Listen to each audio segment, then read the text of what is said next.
Hello friends, എല്ലാവർക്കും സ്വാഗതം പുതിയ വീഡിയോയിലേക്ക്.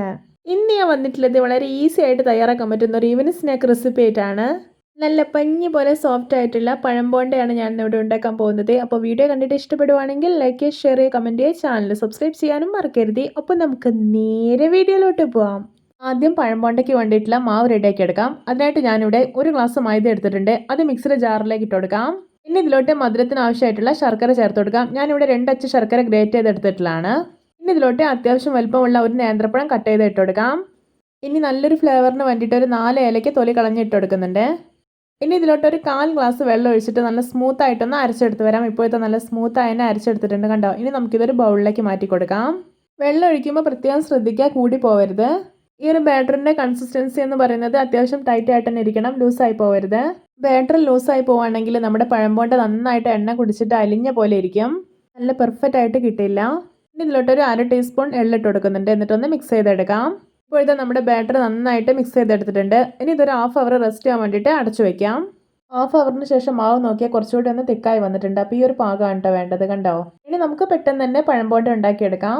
അതിനായിട്ട് ഞാനിവിടെ എണ്ണ നന്നായിട്ട് ചൂടാക്കി എടുത്തിട്ടുണ്ട്. ഇനി ഒരു തവിയിൽ കുറേശ്ശെ മാവ് എടുത്തിട്ട് എണ്ണയിലോട്ട് ഇട്ട് കൊടുക്കാം.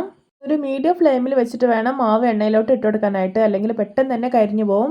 നമ്മുടെയൊക്കെ വീട്ടിൽ അധികം ഉണ്ടാകുന്ന ഇൻഗ്രീഡിയൻസ് ഉപയോഗിച്ചിട്ട് വളരെ സിമ്പിളായിട്ട് ഉണ്ടാക്കിയെടുക്കാൻ പറ്റുന്ന നല്ല ടേസ്റ്റി ആയിട്ടുള്ളൊരു സ്നാക്കാണിത്. അപ്പോൾ എല്ലാവരും ഇതുപോലെ ഒന്ന് ഉണ്ടാക്കി നോക്കണേ. മാവ് എണ്ണയിലോട്ട് ഇടുമ്പോൾ തന്നെ നല്ല പോലെ പൊങ്ങി വരുന്നുണ്ടോ. ഈ ഒരു പഴം ബോണ്ട ഉണ്ടാക്കുമ്പോൾ ഏറ്റവും കൂടുതൽ ശ്രദ്ധിക്കേണ്ടത് മാവിൻ്റെ കൺസിസ്റ്റൻസി തന്നെയാണ്. ഞാനിവിടെ ഇൻഗ്രീഡിയൻസിൻ്റെ എല്ലാം കറക്റ്റ് അളവാണ് പറഞ്ഞിട്ടുള്ളത്, നിങ്ങളും അതുപോലെ എടുത്താൽ മതിയാവും. ഇപ്പോൾ കണ്ട പഴം ബോണ്ടയുടെ ഒരു ഭാഗമൊക്കെ കളറൊക്കെ ചേഞ്ച് ആയി വന്നിട്ടുണ്ട്. ഇനി ഇതെല്ലാം ഒന്ന് തിരിച്ചിട്ട് കൊടുക്കാം. കണ്ട നല്ലൊരു ബ്രൗൺ കളറായി വന്നിട്ടുണ്ട്. ഇത്രയും മതി. ഇനി നമുക്കിത് എണ്ണയിൽ നിന്ന് കോരി മാറ്റാവുന്നതാണ്.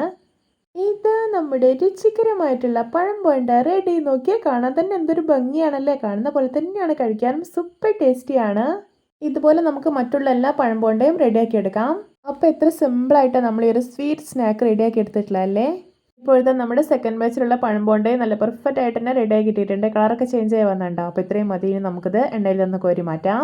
വൈകുന്നേരങ്ങളിലൊക്കെ ബ്ലാക്ക് ടീക്കൊപ്പം ഇതുപോലെ ഒരു സ്വീറ്റ് പഴം ബോണ്ട ഉണ്ടെങ്കിൽ അടിപൊളിയായിരിക്കും. നിങ്ങൾക്കിത് കാണുമ്പോൾ തന്നെ മനസ്സിലാവുന്നില്ലേ, ഒട്ടും എണ്ണമയം ഒന്നുമില്ല. വളരെ പെട്ടെന്ന് തന്നെ ഉണ്ടാക്കിയെടുക്കാൻ പറ്റുന്ന അതിരുചികരമായിട്ടുള്ള ഒരു നാടൻ പലഹാരമാണിത്. ഈ ഒരു പഴം ബോണ്ട ഉണ്ടാക്കുമ്പോൾ നിങ്ങൾ ചെറുപഴം ഉപയോഗിച്ചിട്ടുണ്ടാക്കരുത്, നേന്ത്രപ്പഴം തന്നെ ഉപയോഗിക്കണം. അപ്പോഴാണ് നല്ല ടേസ്റ്റ് ഉണ്ടാവുന്നത്. നമുക്കിതൊന്ന് മുറിച്ച് നോക്കിയാലോ. ഇതിൻ്റെ ഉള്ളിൽ നോക്കി എന്തോരം സോഫ്റ്റ് ആയിട്ടാണ് ഇരിക്കുന്നത്, പഞ്ഞി പോലെയുണ്ട്.